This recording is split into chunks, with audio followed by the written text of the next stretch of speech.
Bonda soup ತೋರಿಸ್ತೀನಿ ಅಂದಲ್ವಾ, ಅದು ನಿಂಬೆಹಣ್ಣಿನ ಸಾರೆ ಸೂಪ್ ಥರ ಮಾಡಿರೋದು.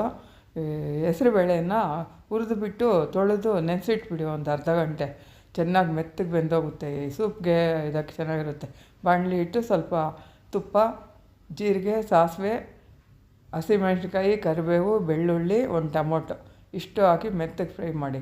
ಇವಾಗ ಬೆಂದಿರೋ ಹೆಸ್ರುಬೇಳೆನ ಇದರಲ್ಲಿ ಹಾಕ್ಬಿಡಿ.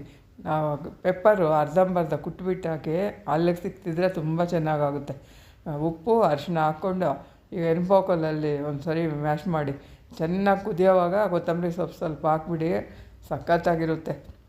ಸ್ಟವ್ ಆರಿಸಿದ ಮೇಲೆ ನಿಂಬೆಹಣ್ಣು ಹಿಂಡ್ಕೊಳ್ಳಿ ಅರ್ಧ, ಇನ್ನೂ ಚೆನ್ನಾಗಿರುತ್ತೆ. ಬಿಸಿ ಮೇಲೆ ಹಾಕ್ಬಿಡಿ, ಕಹಿ ಬಂದುಬಿಡುತ್ತೆ.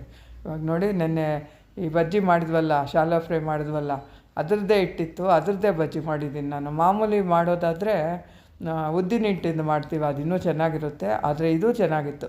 ಹಿಟ್ಟಿತ್ತಲ್ವ ಮತ್ತೆ ಏನಕ್ಕೆ ಅಂತ ಒಗ್ಗರಣೆ ಬಾಣಲಿಲಿ ಎಣ್ಣೆ ಇಟ್ಬಿಟ್ಟು ಎಷ್ಟು ಸಣ್ಣ ಆಗುತ್ತೋ ಅಷ್ಟು ಸಣ್ಣ ಮಾಡ್ಕೊಳ್ಳಿ. ಉದ್ದಿಂದಾದರೆ ಇನ್ನೂ ಸಣ್ಣ ಮಾಡ್ಕೊಬೋದು. ಒಂದು ಬೌಲ್ ತಗೊಂಡು ಬಡಕ್ಕಂತ ಹಾಕಿ ಒಂದು ಇಡೀ ಬೋಂಡ, ಅದು ನೆನೆದಿರ ಇರಬೇಕು. ಹಾಕೊಂಡ ತಕ್ಷಣ ಅರ್ಧಂಬರ್ಧ ನೆಂದಿರಬಾರ್ದು. ಆವಾಗ ಅಲ್ಲಿ ಕಚಕ್ ಅನ್ನಬೇಕು ಸೂಪ್ ಜೊತೆ. ಆ ಮಜಾ ಬರುತ್ತೆ, ಅಷ್ಟು ಚೆನ್ನಾಗಿರುತ್ತೆ. ಮಾಡ್ಕೊಂಡು ನೋಡಿ, ಎಲ್ರಿಗೂ ಇಷ್ಟ ಆಗುತ್ತೆ.